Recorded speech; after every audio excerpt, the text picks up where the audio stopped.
Yes, everyone, welcome back to the Irish Hotspur on the Big Up Network. We are going to be doing our tactical breakdown and our player ratings from that brilliant 4-1 win over West Ham. We absolutely popped the bubbles of the Hammers. We sent them back packing to East London, and we're going to be hopefully starting another big winning streak here. We play AZ Come on. Alkmaar on Thursday. It feels like Spurs did exactly what everybody wanted. They wanted the Spurs fan base. We wanted just to see us bounce back, kind of right the wrongs of the Brighton performance. It was a really bad second half, and we just had to sort of see if these players, could, step up to the plate once again to be able to deliver a good performance after what was, a good performance against Brighton to begin with, but then sort of fell apart. And they didn't fall apart in this game. They actually did a bit of the opposite, where they maybe didn't come out the gates as quickly or as well as they could have in that first half, a bit stifled by West Ham. But then in the second half, they really did come out the gates and they finished very, very strong indeed. And we're going to break that all down for you guys through some play ratings, as well as through some little tactical breakdowns of some of the goals, some of the interesting things that I might have noticed with some screenshots here and there. And then if we have time for it at the very end, we're going to use a bit of the tactical pad afterwards. But thank you so much to anybody who's watching the stream, anybody who has joined us for this one. But let's get straight into it, everybody. We are going to start first with the player ratings. Dave, Guglielmo Vicario. Again, maybe to the last time we did one of these shows, I'm not too sure of any huge moments that Vicario might have had. He had that one really good save. I remember from Kudus. Just Kudus before the goal. missed that first chance, and then he buried the second one. Can you remember any other big saves from Vicario other than that? No, to be honest, Vicario didn't really have a whole lot to do, and I can't really blame him for the goal either. And on reflection, we'll get onto it, but I don't actually blame Pedro Porro, which I didn't watch long, which I have to send an apology form to him for. But no, Vicario really didn't have too much to do. Wasn't really tested, lad, to be brutally honest. So in that case, then probably a 7. Is 7 generous or fair? No, seven's fair. Seven's fair. He wasn't Okay. at fault for the goal. And at the end of the day, we could have been 2-0 down if he didn't pull off a similar save from a similar position from Kudus before that. And if we were, that's probably game done and dusted in terms for West Ham. So, he made a crucial save like we always expect. After that, champagne football took over. Look, there's levels to this game. One team blows bubbles and sings about, and the other plays champagne football. It's almost like I've gotten so used to Vicario making world-class crack saves on a regular basis that I need him to make more than one in a game in order for me to give him, something like a 7. But I think you're right. You probably 7 is fair. I've just gotten so used to him being such a high standard and him being such a busy goalkeeper. That's a funny thing to point out as well, Dave, right? That maybe Guglielmo Vicario nowhere near as busy throughout games this season as maybe he was last season. Last season, he was busy on a regular basis, having to pull out great saves. Maybe in the past couple of games or so, that hasn't been nearly as much the case. Going on to Well, yeah. I'll just quickly, I think with Vicario, a lot of it, especially towards the end of last season, I don't think anyone really has a problem with his shot stopping or can really blame him for a lot of the goals that Tottenham concede. I think where the problem was set pieces into the box. But as we've seen in recent weeks, he's come out and he's starting to deal with them. He's starting to help us in that regard. So, there's it's hard to blame for Vicario for too much, considering he's tightened up the area of the game that is exposed. Yeah, no, he's doing that exactly right. Pedro Porro, Dave, funny one. He almost scored one of the greatest goals we've ever seen. If you remember that sort of karate chop, sort of taekwondo type finish that he nearly had at one stage, that would have been sensational. I thought he was pretty tidy in possession, though. He had to deal with Kudus in the one-on-one. You say that he didn't necessarily have as much blame for that goal that we conceded as we might have originally thought. They've given him a 7.5 on SofaScore.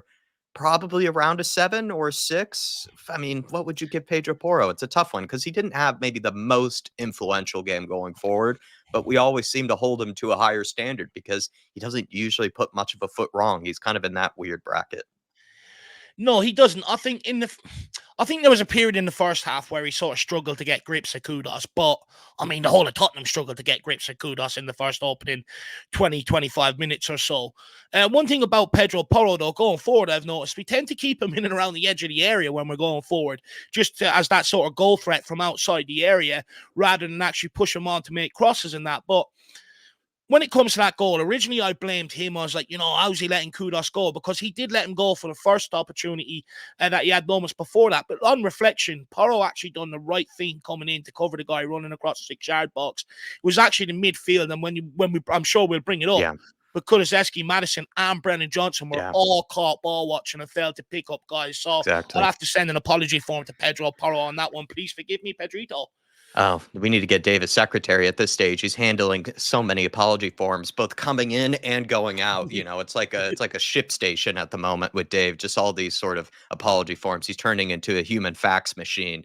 But let's go on to the other fullback, Destiny Udogie. They gave him actually a slightly higher player rating than they did with Pedro Porro. Could you come up with a reason for that, Dave? Destiny Udogie, he played a great part in that assist for Basuma. Mm. He did really well on the turn. Thought he dealt with Bowen pretty well. I wouldn't say exceptionally well because there were a couple of times where Bowen did get the run of him. He's a very good player, though, so I do rate Bowen quite highly, and he's a tricky customer. So it's kind of a tough one for me with Udogie. I would not say at all that he had a bad game, but I'd also leave it around maybe a 7, maybe an 8 seems a bit generous. But then again, he did pick up a great assist for Basuma. I think for me, what ruins it, Jack, is I actually blame him for the majority of that goal. You know, he got done by Basuma, you know, on the outside, and it was sort of lazy tracking back or lack of awareness or what would I say, aggressiveness to try and get back and realize the danger once Bowen got him turned. So I sort of do blame him for that goal. I thought it was piss poor. And look, we had to bring Papa Sarr on at half time. Let's not forget to get out and help them fullbacks. I think where Destiny Udogie's high rating comes in here, though, Jack, is actually his work going forward. Destiny Yeah. Udogie was a huge handful for them going forward. And what I love about the assist for that goal is if anyone takes the mind back to the game previous, anytime we got into that position, we were just putting the ball across the box every single time. And West Ham, Yeah. the keeper or the defenders were just dealing with it. Destiny Udogie straight away. And it was something that was in my head. It's like, next ball, sort of turn, play it backwards, see if we can get someone running onto it. And it's exactly what Destiny Udogie done. You know, he didn't do what we done previous. He done that. He got turned, lovely lay off to Basuma. Perfect weight, which actually allows Basuma to strike it first time and not have to take a touch. So I think that's where the rating comes in. But I think they've let him away with the goal that we conceded, though. It's interesting because Edward in the chat here has given Porro an 8, and then Udogie actually is 7.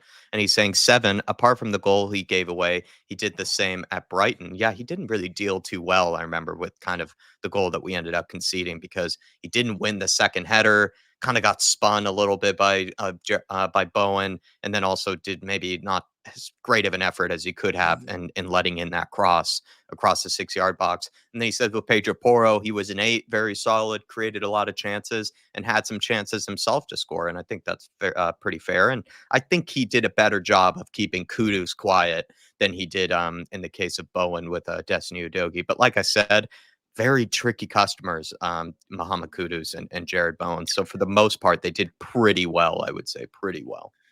They are, look, don't get me wrong, they're very tricky customers. You know, they're well able to beat their men on the day, but they're going to come up against better players, against Man City, the likes of Liverpool and stuff like that. So, you know, with Destiny Udogie, especially off the back of the Brighton game, and it's weird because defending is something we praised him for last season. He locked up that left-hand side. Not many wingers wanted it. Yeah. But then towards the end, when he got injured, he had about a 5-game run where he's piss poor defensively, and it seems to be continuing. Yeah. And then onto the center backs then, Dave, Christian Romero, Mickey van de Ven. Maybe a similar performance from both of them, or would you say one was better than the other? I think a similar level performance, Jack. I don't really remember Mick and Antonio causing us too much problems No. whatsoever. And in terms of going forward, you know, it's the standard with them. They don't really give away the ball too much. I thought, no, that's solid out from the two of them. Yeah, I thought they were both really solid in possession. I can't really say that Christian Romero, normally he's the one that might be sometimes just that slight bit better in possession than Mickey van de Ven, where he can make some interesting passes that other center backs normally you wouldn't see make. I wouldn't say it was as much the case in this game with Christian Romero. Just, no discredit to him or anything. It's just not as many eye-catching, balls over the top or, line splitting passes as we know he can make. And then in Mickey van de Ven's case, unfortunately, no 70, 80-yard runs through the entire attack and the entire opposition's defense that we could point out in this game. So a rather tame performance from both of them, but that's okay. Maybe if I were to give a slight criticism is on that goal that we did end up conceding through Mohamed Kudus. I understand that Destiny Udogie takes a lot of the blame for the way he let Jared Bowen kind of spin past him. But the cross also for me kind of, for some reason, gets through Mickey van de Ven because he is kind of like he's watching it, he's carefully reading it, he's staring right at it, and it just kind of gets through his legs or gets past him somehow. And so if I were to be critical, if I were to be harsh, I would say maybe Mickey Van de Ven could have done something to try to get a foot onto that, try to make a clearance of some type of some sort. Mm. And so maybe that would be just the slight criticism that I would give to maybe one defensive moment from Mickey Van de Ven. But apart from that, he was great. And then I can't really Mm. say there were that many defensive moments where Christian Romero left me frustrated or worried or anything. So maybe I would give a slight nudge to Romero, but I don't even know if that's really totally worth, Do you, giving that much of a separation. do you know what I think could be a bit of a problem with Van der Ven? Sorry. And it was similar against Brighton when Bentancur went to cut out the cross. Van der Ven again was sort of caught in no man's land. I don't think he's anticipating that these players are going to beat Destiny Edozie. So he's not getting across on the cover quick enough. And his pace allows him to get across very, very quickly. And maybe that's one area where he needs to maybe, they always say as a defender, you always have to expect the worst, if you know what I mean, and Yeah. be positioned in that for it. And I think maybe that's one area where he needs to look at. And then Edward Joker Davis saying 8 for both, apart from the goal. They kept the shop tight. Yeah, I'd say that's pretty Yeah. true. And then he also says it seems like Porro and Udogie have switched defensively. Porro has been very good, whereas I Udogie don't know. has been poor.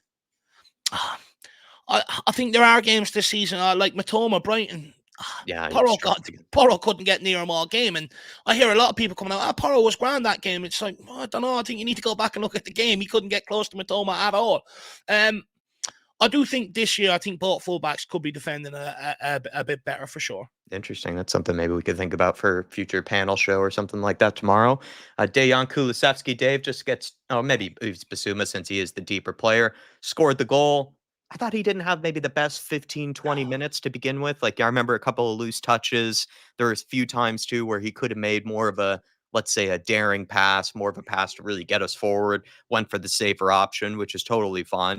Doesn't need to, take a risk every single time. But I did feel like he took a while to kind of work his way into the game. And then he was kept on, in the second half. You could Lucky, argue that there was maybe a lucky. case to put in Bentancur in the game, or sub in Pop Matasar straight away for someone like Basuma. Basuma stays on, scored his goal.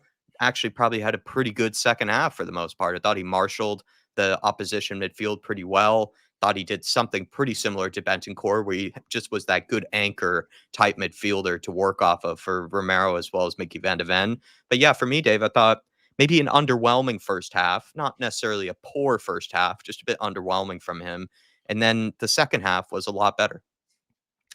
Do you know, I thought first half he was very, very lucky to stay on. I thought it was Mm. piss poor. I thought defensively he was all over the shop. I don't think he knew where to be. I just think when Bentancur's there, he sort of offers a lot more solidity. And I thought he was piss poor on the ball in the first half. I thought he was very lucky to stay on the pitch. I think the only reason why he stayed on the pitch is because he is willing to make them lung busting runs backwards, whether he gets there or not. He's willing to do it at times, whereas James Madison isn't. And look, he got his goal in the second half, sort of similar to the one earlier on in the season, just sort of sitting around there waiting for anything to come his way. And look, he could have easily ballooned that. He didn't. He kept it low and hard, and he got his reward. So fair play to him. And I do think the second half he was better. Yeah, and then on to James Madison and then we'll maybe go to our man Dejan, who deserves some more praise from the president of the Kulusevski fan club. James Madison first, though, subbed off very early. You and I, maybe different to Basuma, thought he actually had a okay first half. Like, again, it wasn't exceptional or anything, but I didn't think he was necessarily the problem in that first half. Wasn't playing nearly as well as Kulusevski was, but he wasn't detracting from the performance. I thought he still was trying things. I thought he was influential in the creative element of the game and was helping us create moves going forward. Just maybe wasn't as good as Kulusevski. Doesn't have the work rate that Kulusevski does either, technically. So Ange Postecoglou saw a reason to take him off. Not even too sure what the reason was at the time. I guess we'll find an answer maybe at some point in this show for that. But with Madison, Dave, hard to say. You only played one first half. So what would you give it then? No, I think Madison had a good first half. I remember correctly, it was him that played that ball to Kulusevski forward there, where Kulusevski scored the goal. And I thought James Madison was good first half, to be brutally honest. But I understand why he's got taken off. And the reason why I understand it is because I'm not blinkered towards any of these guys. I'll sit there and I'll call it as I see it. I think James Madison going forward, we're starting to see him get back to his best. But one criticism I've always had, and I know some people don't like it, but I continue. He does not track back and he's not willing to help backwards. When we're pressing the ball going forward, James Madison turns over a lot of possession.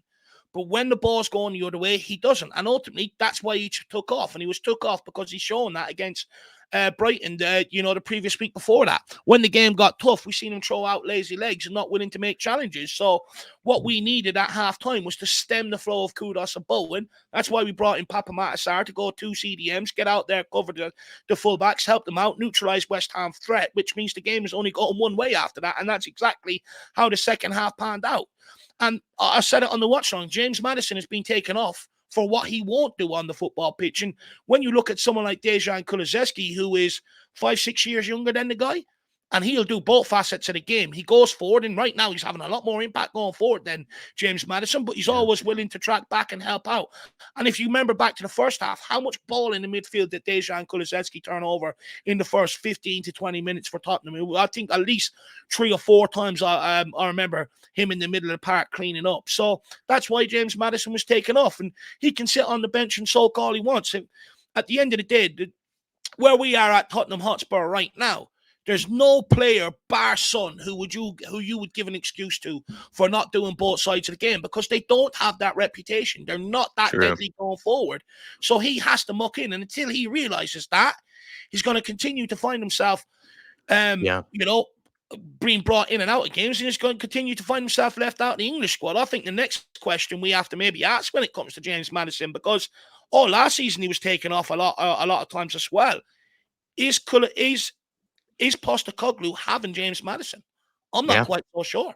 Yeah, you wonder if he's still kind of making his mind up on the player and isn't really totally I wouldn't be surprised to see him on the periphery or bounced out here in another, maybe not this summer, but next summer, if he doesn't up his game up and Postecoglou's still here, I wouldn't be surprised to see Spurs listen to offers. I don't think Postecoglou's having them.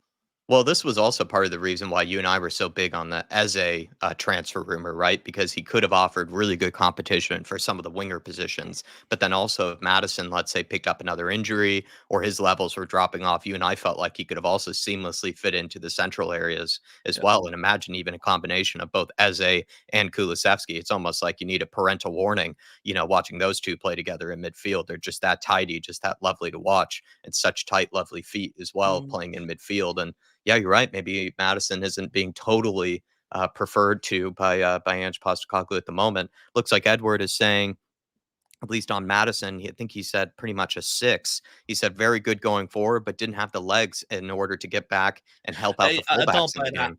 I don't buy not having the legs. It's not about having the legs. These guys are supremely fit. If Postecoglou comes in and has a certain fitness regime that gets more or less everybody up to the same level, like Jack said, it comes down to desire, hunger, and the willingness to want to do it.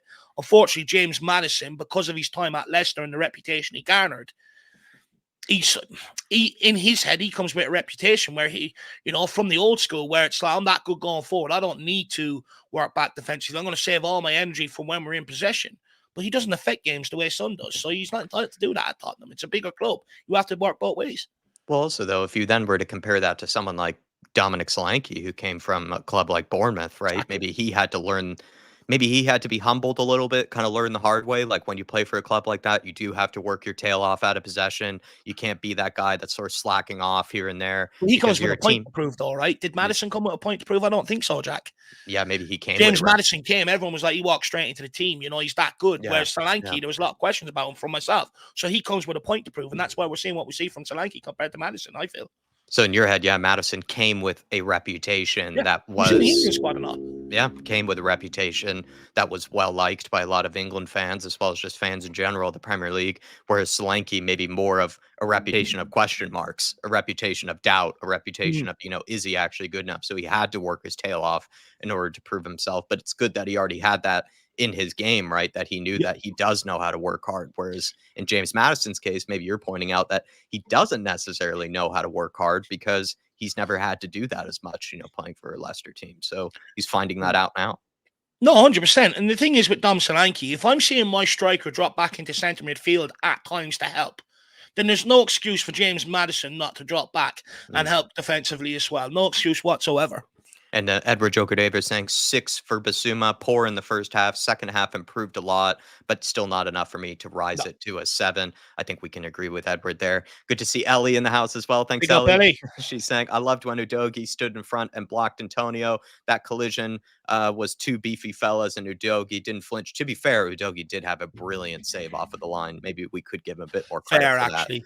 It was a really good save. Then she also says, yes, Matters was feeling sorry for himself, and he was passing the buck far too often, passing the ball back, lads. He just wasn't at the races, and very poor from corners too. I agree with Madison never really being as good from corners. You can tell the difference when Bergvall is on the set piece or Pedro Porro is on the set piece. Pretty much anybody else, I would say. You know, it doesn't feel like Madison is that great from set pieces, if you ask me. And then she also says, I agree, Matters too was a bit lazy. Basuma was doing all the tracking back, and I was very impressed by him. Matters has to be proactive and create for us, and track back is ours too. Ellie telling it like it is, telling the midfielders what to be doing. Love to see that coming from a midfielder herself. Time to give praise, Dave, to Dejan Kulusevski, president of the Kulusevski Army. 7.7 from SofaScore. I'd give it much higher than that. I thought this guy was close to maybe 10? Dare I say a 9, 10? Like, I just thought the goal was so clutch. We needed a goal like that. He stepped up, and it was, yes, you can give credit to Madison for the assist, but I don't know. I think it was, pretty easy pass to make to Kulusevski, and then Kulusevski does all the hard work from there, cuts inside, takes it past his player with 1 or 2 touches, finds that angle, and then strikes it so perfectly. And he seems to like that sort of disguised near post finish where you'd think he's going to go for the curler, but ends up tucking it, a bit more near post. And it was a brilliant finish. Thought he was just kind of a man on a mission in that first half. He was probably one of the best players in that first half, if not was the best player in that first half. And then the second half, you don't really see his energy levels drop that much. He's still linking things together, still very creative and influential in the final third. Pretty faultless performance from him, if you ask me, Dave. It's just maybe I'd give it a 10 if he had scored 2 goals or something like that, or but honestly, a 9, 9.5 for me. Really solid again from Kulu. Yeah, I feel like my work's almost done here with Kulu. I don't think I really should speak on him anymore. I think I need to move on to my next project. Again, I think I'm just ahead of my time, Jack. I think I'm brought back from the future because I've been saying this about Kulusevski for a long time. We've been doing shows, watch-alongs, pre-match shows, and I just wonder, does some people regret some of the stuff they've said about Dejan Kulusevski? Slow, not good enough, can't do this, not good enough for the Premier League, absolutely everything else. Because I've always seen it in Dejan Kulusevski. And look, I pointed out first game of preseason. This guy has come back ready. You're going to see a different Kulusevski this season. And that's exactly what we're seeing. I thought his performance was absolutely faultless. To be honest, I think it says 7.7 or 7.2? Yeah. I think it's absolute daylight robbery. I thought he was the best player on the football pitch, to be brutally honest with you. Not only did we see in the first 15, 20 minutes, him in the midfield, intercepting passes, getting stuck in, turning ball over, but going forward, he was an absolute menace like he's been all season long.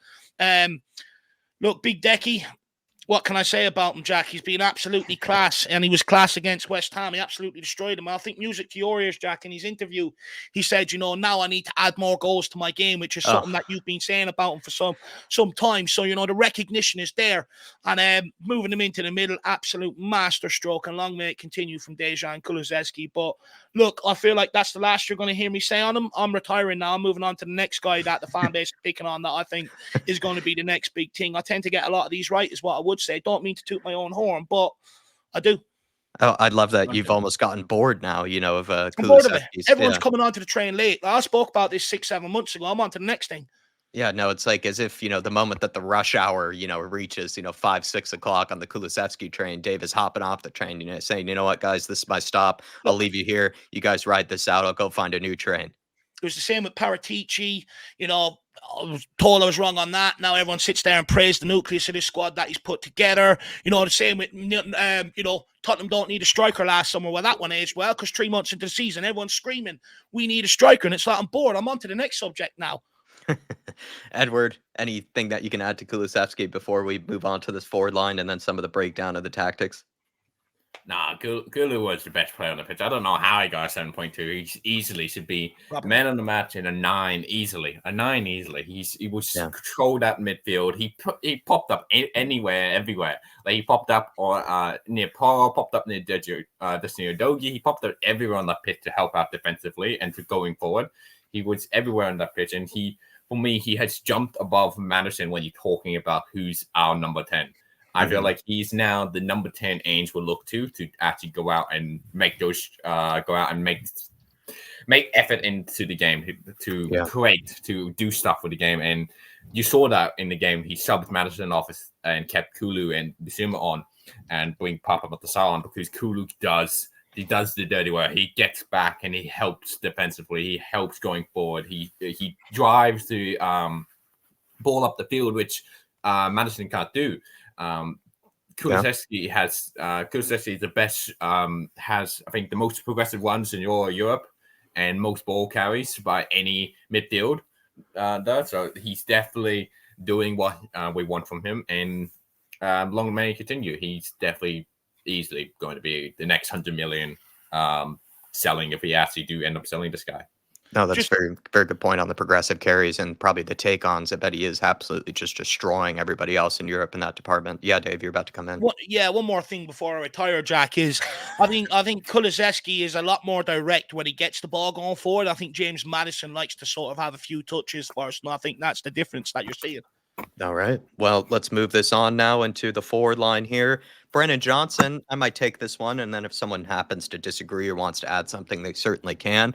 But on to Brennan Johnson, I'd leave it around a 6 or a 7. I'm not really too, particularly caring about which one, we go for, but I didn't really think it was one of Brennan Johnson's best games, but I didn't think he necessarily had a bad game either. It's not like he was doing too much wrong, but he wasn't, for me, doing too much right either. I think he just sort of had a regular type performance where he was finding himself in some decent areas, didn't have like any clear-cut chances to score, but I think he did have one or two that maybe he could have done a bit better with in challenging the goalkeeper. One of them in particular, I remember being a header that he probably could have done a bit better with. And then there was that other moment where I do have a little bit of a breakdown of it, where he did try like a bit of a flick over to Solanke. Yeah. And I actually think he had a lot more time on the ball than he realized. And had he taken a touch there, I think it should have been a goal from then on. But that's just me being nitpicky. That's me being a bit harsh. But I just felt like Brennan Johnson maybe had one or two chances to score, didn't necessarily take them. And then also in maybe the final third, he wasn't really the most creative. I thought Sonny was actually more creative than Johnson was on the day. Thought, Kulusevski, of course, was more creative on the day. And then I did say this in the past with Solanke. I think Solanke does so much hard work off of the ball and does so much hard work dropping deep and picking up the ball and actually facilitating for players like Brendan Johnson to score. I think Solanke creates more chances for Johnson than Johnson does for Solanke, if you get what I mean. And I kind of wish that Johnson, if he wants to be the goal scorer, the talisman, that's perfectly well and good. We'll be the recipients of that. But there are times maybe where I wish he sometimes did a bit more creatively to, kind of create more opportunities for his teammates than kind of be the recipient all the time for the created chances. It feels like he's more often the recipient than he really is actually the creator himself. And that's where I would kind of give Johnson a slight knockdown, is that he didn't necessarily finish one or two of the chances that he had. Thought they were pretty difficult chances, but at the end of the day, he didn't take them. And then he also wasn't that creative in the final third that's really warranting of an 8 or anything like that. So I'd give him around a 6, actually. I think with Brennan Johnson, I blame him for the goal. If you look back, he was caught ball watching Kudos. He should have been round on the cover. Similar to last week against Brighton to a degree, where Porro had two men and Johnson is just standing there looking. Yeah, it comes down to communication from the defenders, maybe to tell him what to do, in fairness. But at some point, he's got to recognize that and get back on the cover.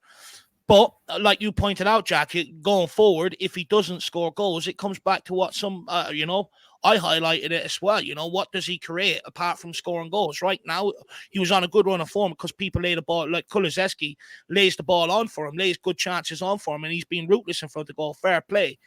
But you're right. We're still looking for him to add that creativity side to his game. And when them chances aren't being provided to him, what is he giving the team in terms of going forward? I don't remember too much from him going forward to a degree. I'm not picking on Brennan Johnson here, and some people may say I'm being harsh, but when you're not scoring goals, the same questions are going to come back until he starts proving it. Yeah, that's how I feel about it. I agree with both of you. At 6 is probably a fair, because I think he is the one to blame for that sort of goal we see against Kudus. He did get caught ball watching, should have marked Kudus a lot closer, because you saw Paul was covering that man in the 6-yard box, which is what he should be doing as a defender. Yeah. And as he slides across, players should be covering his space, and Johnson should have done that definitely.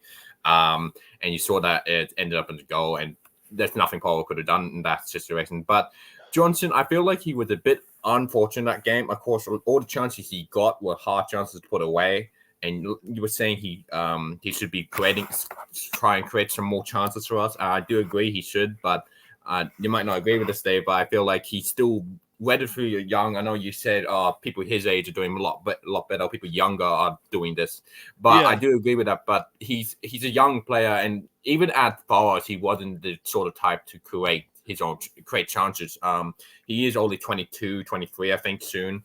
So he does have a long time, and some players, they develop their own skills at different times of life. And at the moment, he got the ability to put away chances when he get them. And you saw that he's definitely developed that over the preseason. Hopefully, come next season or next preseason, he can start working on developing his skills and start making chances for our Solanke and all our attackers. But 6 is definitely what he should be getting here. And I thought he also was really unfortunate. There was a lot of times when we could have passed out to Johnson. We chose to go out to Sonny. In the end, does that not say everything then? Because they know if they get the ball out to Sonny, he's taking on his man. He's doing step overs. He's looking to create chances. Whereas with Brennan Johnson, a lot of his are coming on the break with the space that's afforded to him. But, until he learns to start creating, that's why we're not going to keep pushing the ball out to him. So that says more about that side of his game than anything. Yeah, I feel like it is true that Sonny is definitely the more trustworthy when it comes to those sort of situations. But you also got to look at some of the times Johnson had heaps of space in front of him. And there was a lot of times where Solanke could have put a through ball onto him. He could have run onto it and crossed it into the middle when no one could have marked him. There was a couple of times that happened. But at the end of the day, Sonny just got back from injury. Going to want to try and get it really into that game. And they did that. They got Sonny into the game. And he was we got into Sonny later, but he was immense that game, Sonny. But 6 for Johnson. Yeah. Just quickly, Ellie saying Johnson was a bit up and down in the match, either good nor bad nor average. Gave him a 6. Had a good shot, unlucky not to score it, but also missed a sitter with his head as his body shape was just all wrong. And then Dark Sun G saying, I think he's saying I like your point about how Dom Solanke influenced the game without scoring or assisting. And then he's saying for Johnson. And then he's probably, that's what I mean with kind of Solanke, is I think Solanke, if he doesn't end up scoring the goals, I think he makes up for it, by having a good performance in other aspects of the game, works his tail off, actually creates chances for other players in the game, helps, contribute in different ways other than just being a goal scorer. And for me, Johnson right now is still just more of just a goal scorer, where if he doesn't score the goals, he's not doing that much, compared to others, I'd say, in other elements of the game that could contribute to a higher rating, let's say, could contribute to us giving him more of a better rating.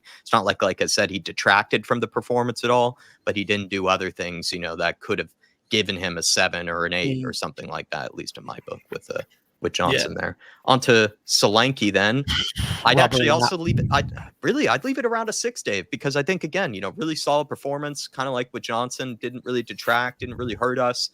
But it's not like I wouldn't say he was really given that many chances again. Like, I kind of feel for the guy. I don't really feel like he's being given that many chances on a plate in order to score. He played a really crucial part in the Kulusevski goal, I think it was, where he kind of laid that sort of touch onto Madison, which Madison then was able to drive onto midfield and then eventually laid off to Kulusevski. But apart from that, just Solanke works his tail off, brings others into play, good hold-up play, but kind of maybe not as influential of a game as I would have liked.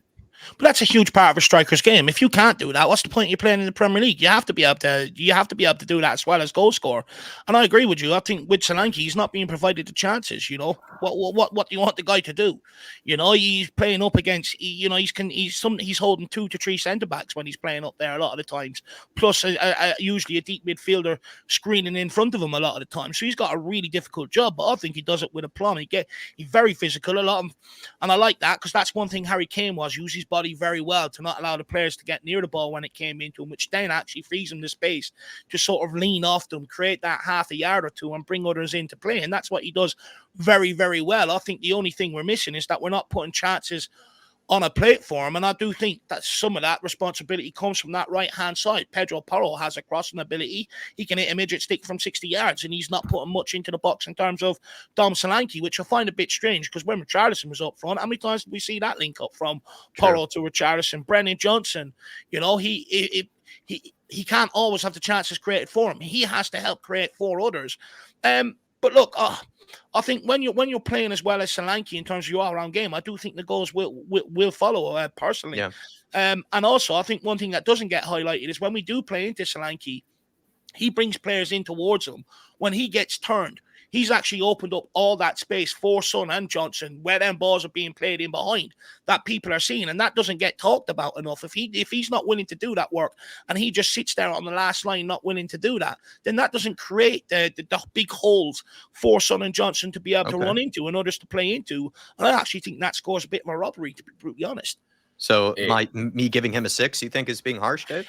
Yeah, I'd put it up to a 7. I thought his all-round game was good. Wow. Yes, he didn't score, but if you're not creating chances, what do you want the guy to do? If you're not creating chances, you want him to do absolutely everything else. You want him to go and hunt the ball tirelessly out of possession. Does that? You want him to be able to hold up the ball, play others in. He does that. Yeah. Okay. Fair. Then I guess we move on to Sonny then, who was given the highest rating with an 8. Edward, you want to take that one away with Sonny? You know, what did you make of his performance? I thought he was brilliant, actually, on the day. He was really good. It shocked me how quickly he came back from injury like that, because you don't come back from a hamstring injury and immediately do that sort of performance. As you saw last season with Mickey, he wasn't 100% straight away. He still was a bit rusty. Mind you, Mickey was out for longer, but Sonny came in from a hamstring injury and actually really impacted that game. You could show how much trust the players had in him, and with the constant passing to him, they knew he would do something. He did do something. You saw that he tirelessly got down that byline and tirelessly took on his player, and he actually did really well. I guess Wan-Bissaka is arguably the best in the league, one of the best fullbacks when it comes to one-on-one defending. You don't say that often about a fullback. But yeah, Wan-Bissaka, Son definitely did really well this game. I think it probably at 8. I say at 8 is a fair rating. He did get that goal, and it was a really good goal. He turned Toledo in and out with that sort of step overs he was doing. He got in through. He definitely was an influence on that game, and you can see we now have a proper leader on the pitch. A lot of people are really critical on Sonny's leadership, but leaders aren't always the sort of leaders to go out and scream at their players to do better. Some leaders are more like, let me show you how it's done. I'll lead by how I'm working, and then really inspire their players to go on and do their best performances if he puts up his best performance. That's how I see it. And he did really well that game. He had a nice game back. Hopefully he get rest. I get the Alkmaar game. We shouldn't need him. We should have Odegaard back for that game, or Mikey hopefully plays. I don't want to see Keane starting. Just say he's going to start. We know. I know Bernard's probably going to start. I don't want to see him starting perfectly. I want to see Mikey or Odegaard. I feel like those two are definitely players we should be playing in these sort of Europe games, especially against games where it's lesser opponents. No disrespect to Alkmaar. They are playing in the Dutch league, currently 4th. They're not a bad team. But they're just definitely not to the standards of the Premier League. So I feel like they should be starting. But yeah, Sonny definitely did really well this game. Yeah. Just quickly, when it comes to Son, I think, I thought he was brilliant. I think he doesn't get enough praise. It was him that played the outside of the boot ball to Edozie for that assist. Gorgeous pass. Yeah, it was him that started the move for the own goal that was scored. It was him that played the outside of the ball to boot that started that attack. And then his goal, I mean, it's just a devastating pace, the swift fluidity, movement of the step overs, how quick he does them. Like 8 or 9 in the space of like 5 seconds. It's absolutely ridiculous. And I think the fact that he's 2-footed, defenders don't know. They can't show him down one side. If he was predominantly right-footed, they just show him down that left and say, go on. But they can't. They don't know which way he's going to go because he's both-footed. It doesn't matter what way you let him go. It's going to be dangerous. But when it comes to Son, I think, look, I knew he was going to come back this period and hit the ground running. This is usually his time where he goes on that bit of a purple one. I think under Nuno, I've highlighted the one under Conte, but I think under Nuno it was the same. In around October, he went on a little bit of or from that Nuno season in around October, November, he went on a little run for us as well. I think he scored 9 and 7 or something like that. So this time of the year, he really does but I think people are right to question the leadership. I get what Eddie's saying. There are different types of leadership, but I think if you have this second type of leadership like you're talking about, someone that leads by example but doesn't necessarily talk, I don't think you're going to win anything. I think the teams that do win stuff are people that have vocal leadership on the pitch, that can sort things out on the pitch when they're not going right, that can do the manager's job for them on the pitch without always the manager having to go in and dish out the rollickins and stuff like that. So I get what you're saying, but the first type of leadership, they're the ones that win things. When he was in that one-on-one moment there, it's just like reminds you of some of the opportunities that some of our other wingers get in similar situations and how much difficult or how much harder they make it look, to put it in the back of the net than Sonny did. Whereas with Sonny, it's almost like he just closed his eyes and just sort of did what he's been doing for the last 10 years or so. It's just like, it was like clockwork for him. It was just easy nature for him to take on Todibo like that and put it in the back of the net. Absolutely love that goal. Just vintage Sonny for me. But those are the player ratings, everybody. I think it was pretty fair for the most part. I think we actually didn't get a full player rating for Sonny.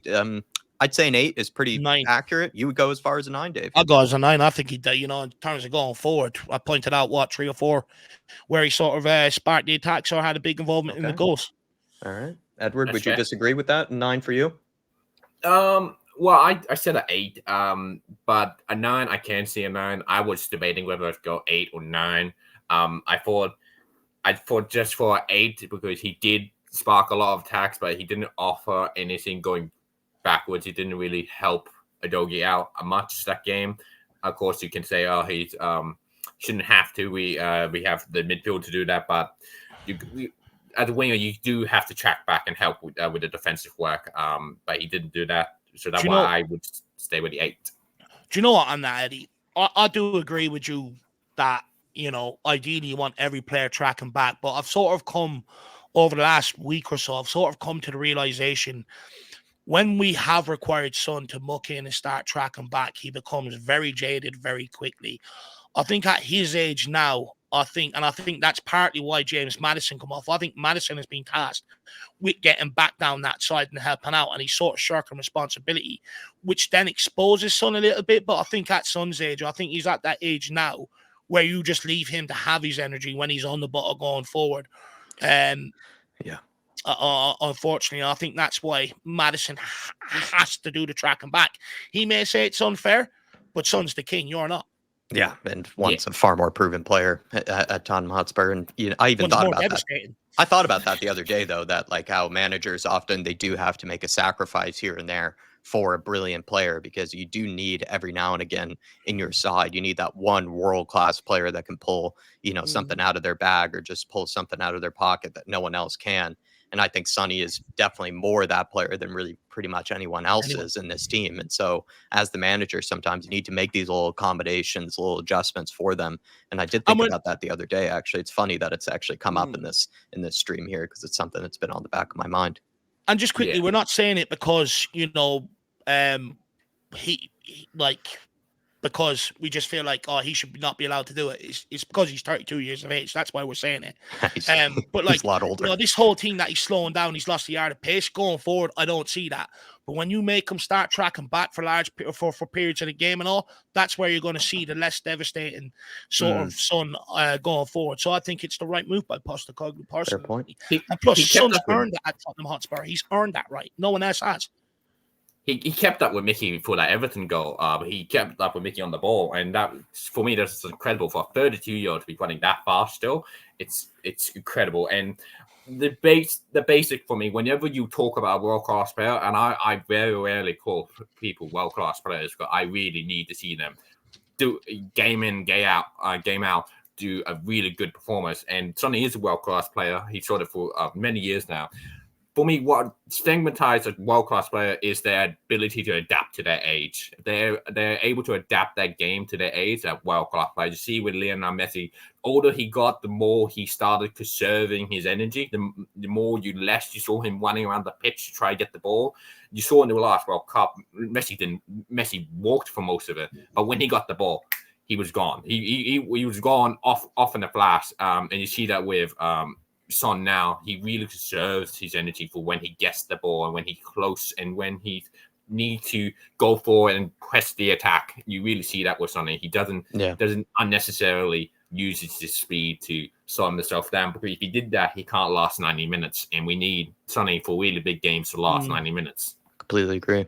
Let's get on to some of these little breakdowns I have for you guys here. I thought this was actually just a quick one to point out. It was just great pressing inside the first 10 minutes or so from Spurs. I actually do think this is something that we should continue to do. I think it really does set the tone, makes the opposition, kind of a bit more nervous or puts them on edge. So it kind of just started off, I think, with a long ball that Mickey van de Ven ended up winning. And it kind of started then with Udogie, kind of this loose ball, kind of maybe sort of ball in midfield that, is kind of a 50-50 that needed to be recovered. I thought Udogie does really well here to press on and put pressure on. I think it's Guido Rodriguez in this position here. And then after that, it kind of moves backwards to Debo. And then Solanke kind of continues the press. You see Udogie absolutely clatters into Guido Rodriguez, which I think is good, sets the tone inside that first 5 minutes. But then Solanke continues on the press in this situation, makes it difficult for Todibo to, play a pass out. So he tries to get turned, plays it back to the goalkeeper. Again, I think Solanke does well because he closes off the angle to make it harder on someone like Aurier here Areola to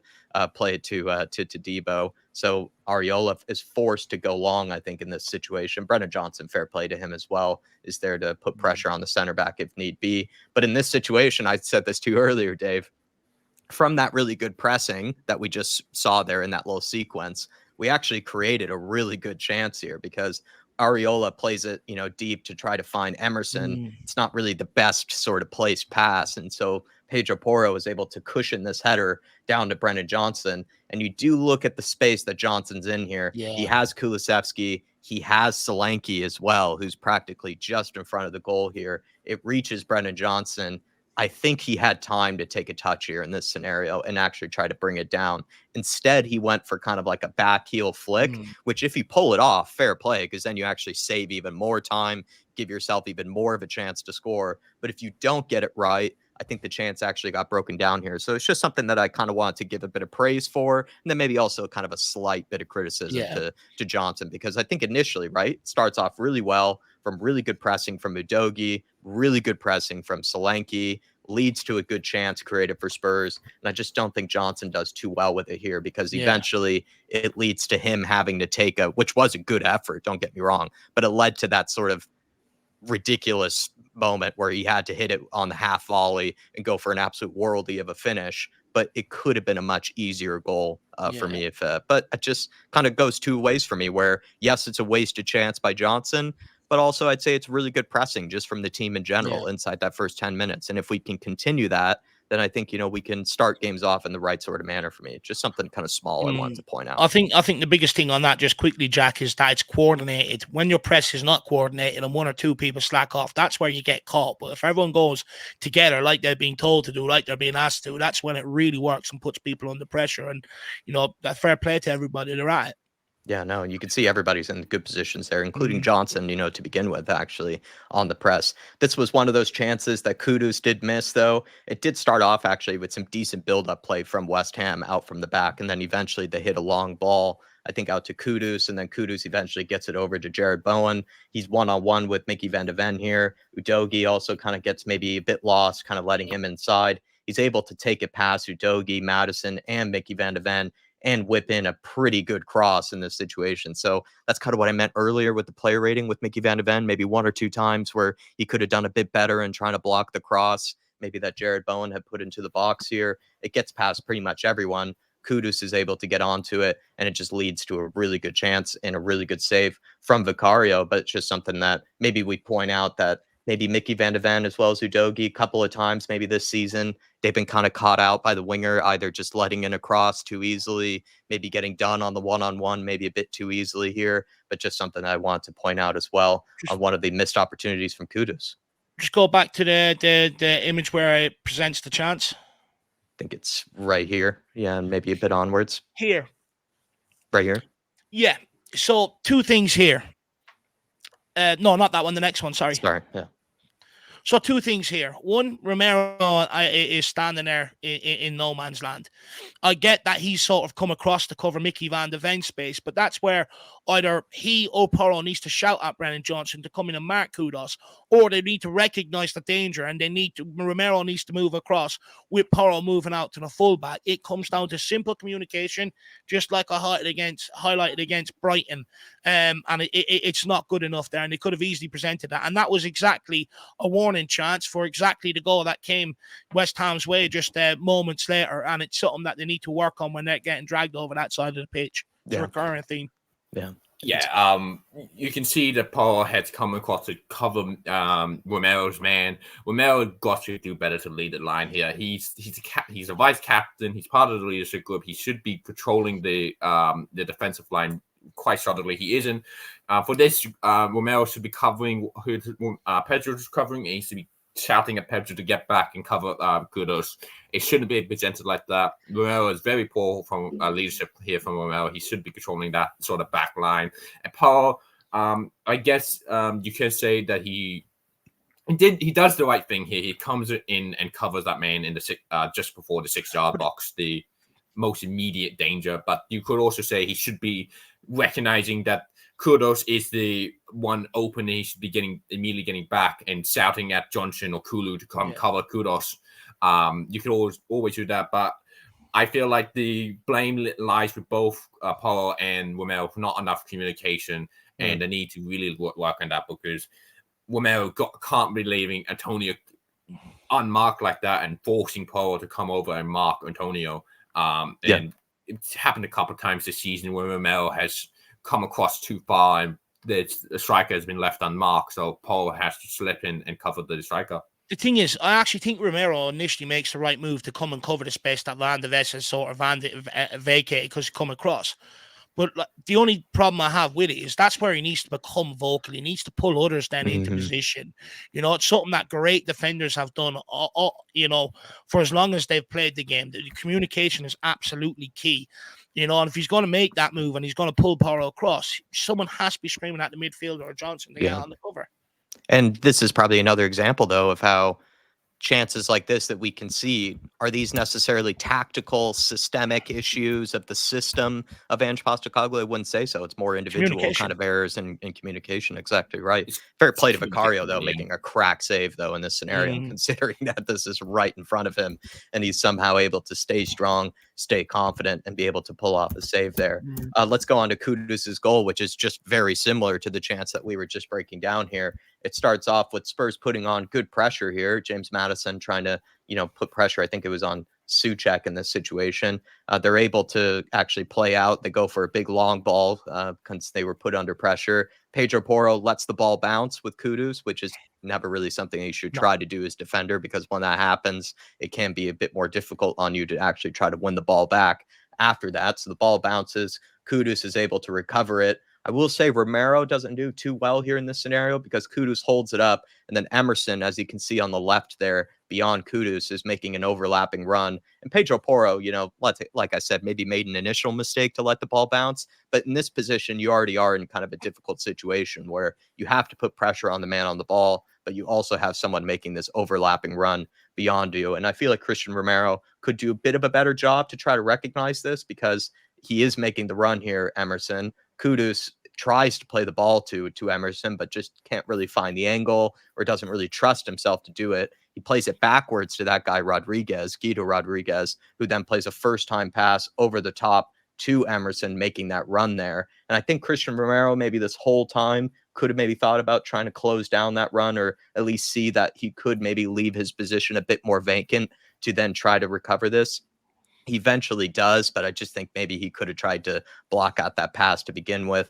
Emerson is able to get down the byline, eventually doesn't, put in a cross, just decides to give it to Kudus to whip in the cross. Kudus hits it first time, hits it all the way to the back post to Udogie's side. Maybe Udogie could have done a bit better there because Jared Bowen is able to chest it down, bring it down, really no problem. Eventually, it kind of gets won by Udogie, but he doesn't win the second ball with Basaka there. And then it eventually gets to Bowen in this one-on-one situation. And this is where Udogie, I think, doesn't do too well. He doesn't do too well to win that header with Wan-Bissaka. And then he doesn't do too well here either. Jared Bowen does spin him, does get into the penalty area. And then I also say that maybe Mickey van de Ven in this situation could do a bit better job of blocking the cross, because from here, Jared Bowen is able to whip in that cross to who you can see on the edge there, Paqueta, as well as Kudus waiting at the edge of the penalty area there to put in the shot, and eventually gets through Mickey van de Ven. It gets through Udogie, gets through Basuma, gets through Romero, and gets on to Kudus, who eventually scores the goal. But Dave, you felt like it's not really Pedro Porro in this situation, or really Udogie to a degree, but you think that Brennan Johnson actually plays a bit of a part here. And here's the image. Maybe Brennan Johnson was probably caught a bit napping, maybe at the back post here. I think for me, I think it's a three-part problem. I think initially, Porro, I know that he's pressurizing Kudus on the ball, but once he's forced him backwards towards the halfway line and there's an overlap, he has two decisions to make.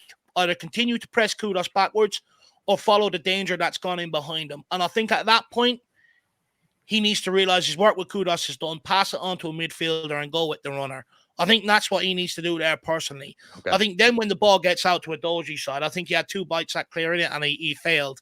And then he just got spun by Jared Bowen way too easy. I think it's weak from Destiny Udogie, to be brutally honest, considering the size of him.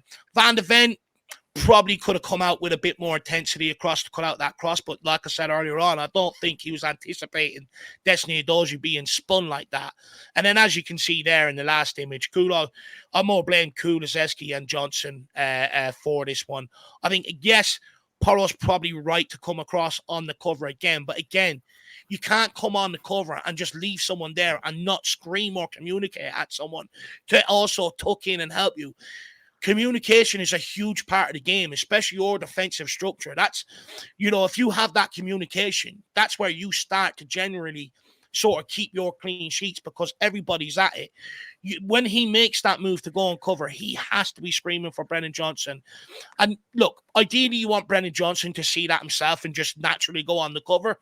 But he's 23, still learning the game at this level. And to be honest, a lot of forward players, if they don't have to track back, they won't. They'll always sort of take that easy cop out. It's just natural in forward players. But that's where Porro has to just scream at him and tell him to come around on the cover. The midfield, I think, genuinely were caught ball watching there with that ball coming back across the all box. 3, Madison, Kulusevski, and Brennan Johnson, because Paqueta could also easily score this. It could have been slid into Paqueta right in the middle of the penalty area as well. It didn't need to necessarily go to Kudus. So I say it is a bit of combination of everybody, and also Udogie, like you say, for getting spun a little bit too easily there. Udogie's the biggest problem. You just can't allow him to spin you there and get that ball across. That shouldn't happen. Udogie shouldn't have gotten beaten there, and I also feel like Mickey should have definitely done better with the covering. I feel like he should have moved up a bit more instead of staying back so far. I feel like if you give any good player that much space, if you go one frame back before you cross the ball, you can see between frame forward, the next one.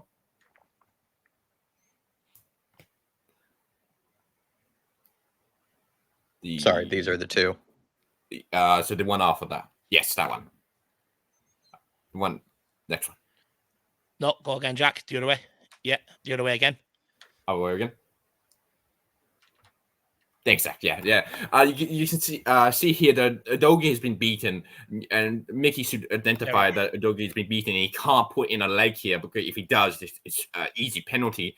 And you can see Mickey hasn't closed down Bowen close enough here, because you can see here he can whip in the cross to anyone here. He can whip it into Paqueta, to Kudus, because Bowen's good enough to make those sort of crosses, or he can even slip it into Mikel Antonio, who is being marked here, but he could still muscle Wimel off the ball, because Antonio is a big guy. He can do that. Yeah. Mickey really needs to come in and really press a Bowen, because you can't be giving that sort of caliber of a player too much space to cross the ball.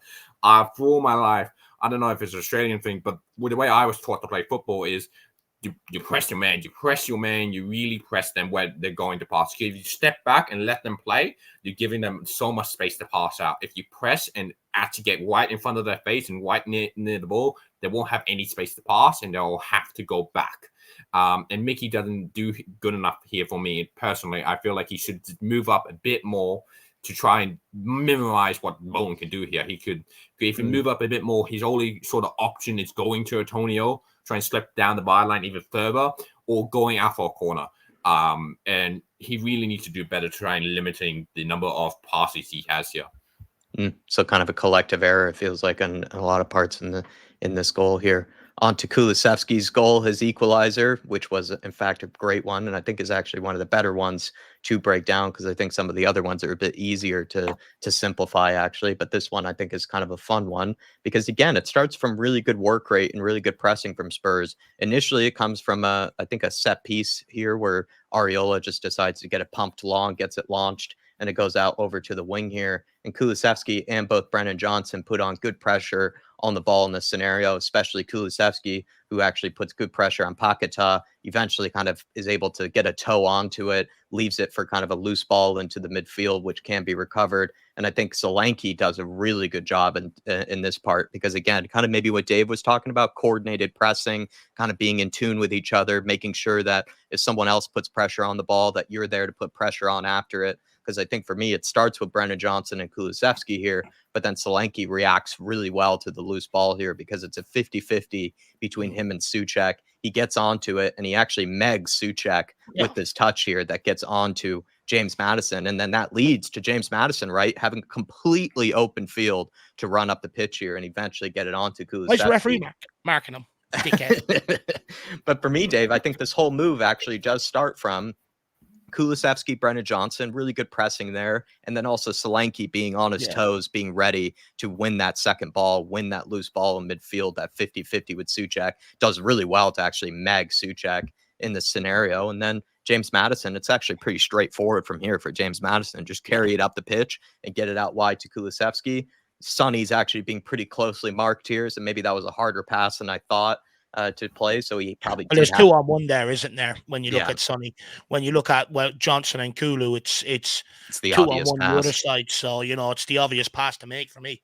Yeah, and then he does eventually get out wide to Kulusevski. Kulusevski from there, just pure brilliance. Nothing really to break down for me, Dave. I think the more important part is what's done by Kulusevski, Johnson, and Solanke here. Just good coordinated pressing, and then leads. You get your reward for it later on. Up the pitch. Yeah, no, 100%, and that's one of the core values about Postecoglou's setup, is pressing as a team out of possession, and it's something that we hadn't seen at Tottenham since the Pochettino days for 4 or 5 years. It was something that drove me and you mad, Jack. Yeah. Some of the players not willing to work, and when you are willing to work, it shows the rewards, right? No, absolutely. And on to the next goal with Bissouma. Sarr's into the game at this point, right? They're kind of doing more of a two-man midfield with Sarr and Bissouma.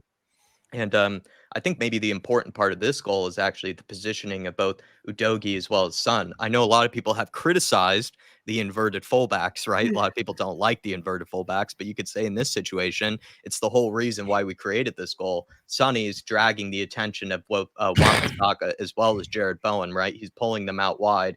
And then Udogie is kind of taking up this half space in between both the center backs, the midfield, and the fullbacks here. It gets out wide to Sonny. Udogie, right, is kind of trying to meet eyes with Sonny, trying to see if he can notice the run that he's about to make here. Sonny, being very intelligent, finds that run, is able to play that outside the football down the line to Destiny Udogie here. Udogie, very cleverly, very composed, smartly as well, is able to get turned, doesn't maybe see that the pass to Solanke here or Johnson is necessarily on. He gets turned and then eventually finds Bissouma making that late run into the box. Also, Kulusevski looked about ready as well to come onto it to score here. But for me, I think it's really well worked by Destiny Udogie and really well worked by Sonny for me. I think it actually just starts with that whole nature of where the inverted fullbacks sit. And I know a lot of people have criticisms for the inverted fullbacks, but in this scenario, it's actually the whole reason why we scored. The thing is with the inverted fullbacks, Jack, it actually gets your wingers one-on-one with their opposition because they're actually dragging people inside with them. You look at Son, he's one-on-one there, so it's an easy pass to Destiny Udogie from there.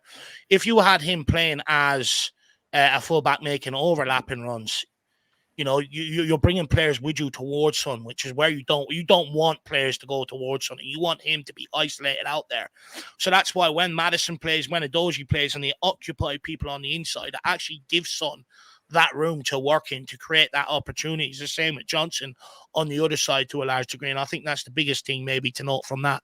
Yeah, no, I think it's obviously defensively, you're going to have players that are fit, right? That can cover fucking distances the way Udogie, Van de Ven, and that do, 20 miles in 0.5 seconds, because otherwise you are going to get caught relentlessly going the other way if you're not potent enough going forward. But we're just lucky we've got a player like that. Benefits of the inverted fullback here, Edward, right? Yeah, definitely. And you can also see what Ange has done here. You can see from this tweak he has made when we got our kind of fullbacks.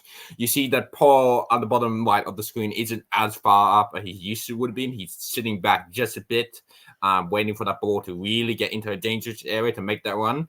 So at the moment he's sitting. He's waiting for any scraps, though, isn't he? He's waiting for anything cleared out in his direction. He's going to pop it. He's waiting for scraps to get under it. But you can also see Papa Madison is sitting where Udogie would sit if he was just playing a wing back.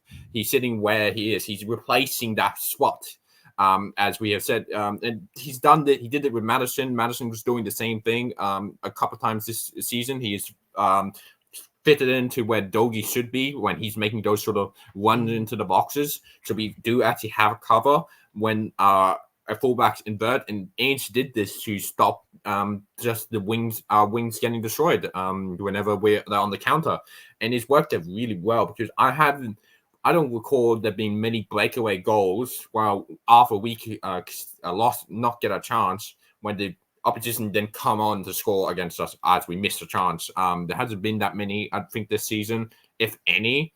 I think a lot of the season has been very direct goals, not really down the wing, unless, of course, you're counting the sort of missed opportunities and mess ups by Udogie in the Brighton game, which he did, which was, of course, from the wing. But on the counter, our wing has been really solid, and we haven't really been caught out by the inverted fullbacks this season, which you can see Ange has worked on. And I feel like we can't really be called the leaky defense of the league because bloody hell, we're fourth best defense in the league, one worse than Arsenal. They're meant to have a world-class defense. What are we? Seriously. It's ridiculous. People still saying, leaky defense. And we don't play 11 men behind the ball as well. Yeah, leaky defense. Worst defense in the league. Like, seriously, guys, we're conceding one goal a game, if that. There's only game where we conceded one or more. Two is the Newcastle game, and even then, it was just silly mistakes for players that cost us those goals. Sorry, I had myself on mute. But unless we had anything else to add to this goal here, I'm gonna. Yeah, he covered it pretty well. No, I think you both did very well. In fact, let's get on to the next one here. This is the own goal. Again, a long ball being forced by, I think, good pressing from Dominic Solanke here in this position. Forces Areola to go long. Really good win from Bissouma, actually. Look at that, that raised foot here to get a touch onto it. Jack loves getting in the Solanke pictures. He loves it. Oh, yeah, anytime I can have to give him even though I gave him a 6 day, it just shows how high my praise is. I've had my Solanke standards very high at the moment. I do think this touch by Bissouma is really brilliant, though, because he's Paqueta's, one-on-one with him. He's got his back to goal, and he's able to raise a foot here. And Pop Matasar also does really well in a couple of occasions in this game, just being around for that loose ball, being around for that second ball in midfield. He gets onto it.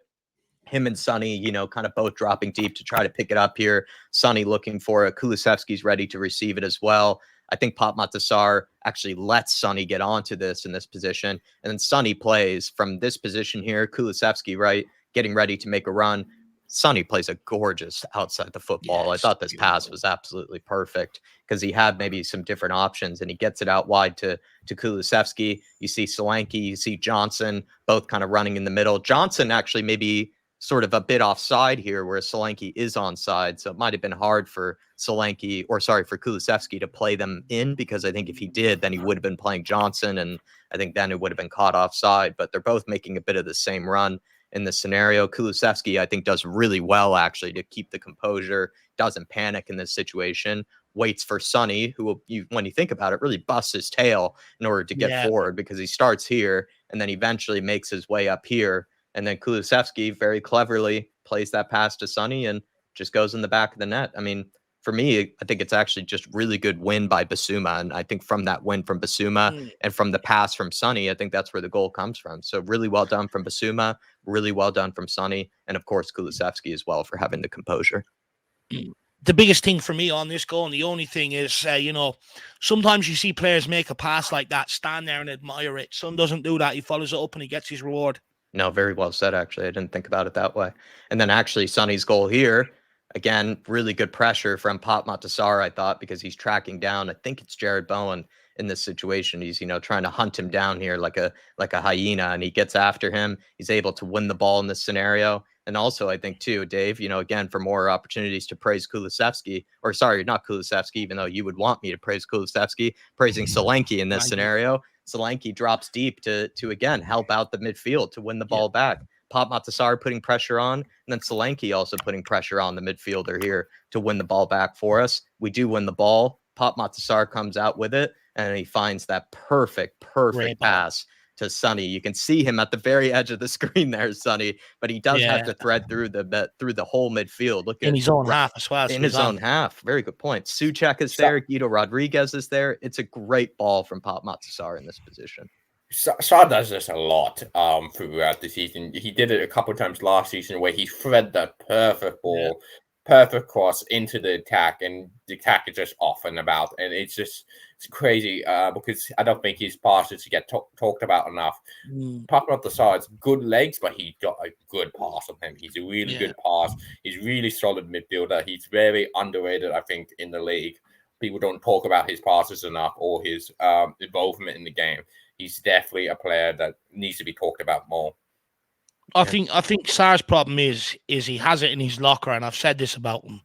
I just don't think he produces it often enough when he's on the football pitch, and I think he needs to do that to take his game to the next level. Yeah, I think it's also maybe the signs of being a young player like he is, that he doesn't show it all the time on a consistent basis, like maybe a more experienced player would. And if he gets more opportunities like this, and right now he's in a bit of a fine patch of form right now, especially in that situation coming off the bench. He was absolutely immense. Get Sonny into this position. It's just clockwork from here. Look at that. Just one-on-one. You see the step over starting. Tadebo's already shaking in his boots, and just ends up in the back of the net. But that's it, everybody. That's the end of just the... quickly. Yeah. I almost start giggling when Son's in that position because I know what's coming. I start giggling because we've seen so many forwards in this position waste this opportunity, and Sonny made it look so easy. Yeah. So easy. And he doesn't need any help. No help whatsoever. Yeah. Timo Werner in this position, we know what's happening. It's either getting ballooned off the defender or ends up going out of play. Yeah. But gorgeous, just gorgeous finish from Sonny. And it just shows that you find yourself in situations like this. Professional top players should be able to put it away or at least get a good shot on goal in scenarios like this. And Sonny showed us exactly that it isn't that hard actually to take on your man in this position and get in a good shot on goal. And Sonny did that for us. But that is the end of the slideshow here, everybody. Thanks to Edward. Thanks to Dave for helping me out on this one. I think we might actually upload this to the channel. Might as well try to get some more awareness of this platform, as well as also some of these tactical breakdowns and player ratings. But final words from both of you. Start with Edward, then go on to Dave. Edward, final points, final things you'd like to say? Yeah, this game really identified what Ange is. We really have an identity with Ange. He really shows that he isn't no clues Postecoglou, as some people will call him. Got no clue. He knows what he's doing. He's a very tactical manager. And he does know because he's been in this game way longer than I've been alive. Fuck's sake. He's been here for like, excuse my language. He's been in the game for like 20 plus years, and he's been all in and about different levels of the game. He's really been from the bottom to the top, and you see that not many great managers have been like that. A lot of managers are really former players who really just been given a chance by their former club. And you see with Ange, he wasn't that sort of player. He was a good player. I think he had a couple casts for Australia, but he really started at bottom level. He started with with Melbourne City, where he's from, and then he went through, I think, to the Australian youth, and then from there he went to Brisbane Roar, from there to Australia, and then from there he took a step down, as some people could call it, to Japan, and then he went over to Scotland. Now he's here. He's really been through every different level, so he knows how to play in different leagues. He knows how to adapt his system to the league. It takes a while, and just on last season too, because a lot of people made a big deal about last season. I feel like what happened last season is the opposite what happens to Ainge when he first begins at a club. Most times when he begins at a club, he goes through a really rough patch at the beginning. It takes a while for the players to adapt to the system. I feel like last season it was opposite of that. We have really great start, 10 unbeaten. Then the end of the season all fell apart. People say because the got found out. You could technically say that, but I feel like just the players were just really tired and not adapting to the system quick enough. It's really physical system. It takes a while to get really used to it, and that's just something that's been on my mind for a while because I felt like he was really hard done by the end of that season, and I just felt like it was a bad season overall. We still got fifth, but it wasn't the greatest, and this has been great, Jack. Thanks for everything, all of it. It's been thanks. Really Thank you, fun. Edward. And I always have fun coming on and talking football. Appreciate you, man. And no, I think Ange Postecoglou, more wins like this, and that pressure should not be on him at all, if you ask me. But no, definitely great wins like this, and thanks for helping us out. Just to add to what Eddie is saying, just quickly, I think from where we were, where we had a team of prima donnas, overpaid idiots who didn't want to work hard, made excuses for not delivering, even in the smallest of games. True. I think Postecoglou's story is the perfect answer of what we needed at this time. Someone who's had to work hard, who's had to grind from the bottom up. And if he's had to do it, it means there's no excuse for anybody else on that football pitch, bar Son maybe, to do it. And I think it's, that working story, I think it comes with a certain demand for work ethic. And I think it was the right appointment in that regard, after where we were in previous years where we were getting excuses, this, that, and the other. And I think it was always going to take Postecoglou a bit longer than what it did on previous clubs because of the nature of the Premier League, the challenge of the Premier League. But also, I'd argue, I think he had a much bigger job to do at Tottenham Hotspur than he has at previous clubs. And we're 6 wins in the last 7 or 5 wins in the last 6 games now. We're starting to move in the right direction. Yeah. Hopefully follow that up by a couple more, and then hopefully the noise quiets down about Ange Postecoglou and it starts to be right heading into next summer. This is what we need to be able to go for a title challenge. This is what we need to be able to deliver a trophy, and hopefully that's the talk going into the summer transfer window, rather than we need a new manager and we need to conduct the transfer window underneath him. So hopefully that's the change. But Jack, great work on these as always, everybody. I don't think you understand the work that goes into it. The fact look, it's when you lose, it's hard because you have to rewatch the loss, but then you also have to find the right screenshots and freeze frame at the right time. And I've had to do it myself. Sometimes you're trying to pause it 10 times to find the right image, and then you're taking them away, putting the circles around them to highlight the different points. It does take a lot of time, everybody. So make sure you give Jack kudos for that. Kudos. That's a nice wordplay from Dave, actually. Make sure you give Jack kudos from that, and make sure we see a lot of you on the fan show tonight at 7. Just don't give me any red cards for this one, everybody. Save your red cards for me for maybe a future. And that charge by the FA for Tottenham was a fucking disgusting, by the way. Yeah, might as well bring that up on the fan show later. Failure to control players. I mean, Kudos was the one that failure to control themselves. Right. What are we supposed to do when you see one player slapping every one of our players? What are we supposed to do in that scenario? Well, you get fined because of that. I suppose. I was watching Vince McMahon around the pitch. That's a piss take. Getting charged because they're attacking us. That's fucking a piss take. But also, Dave, it's 6 and 7.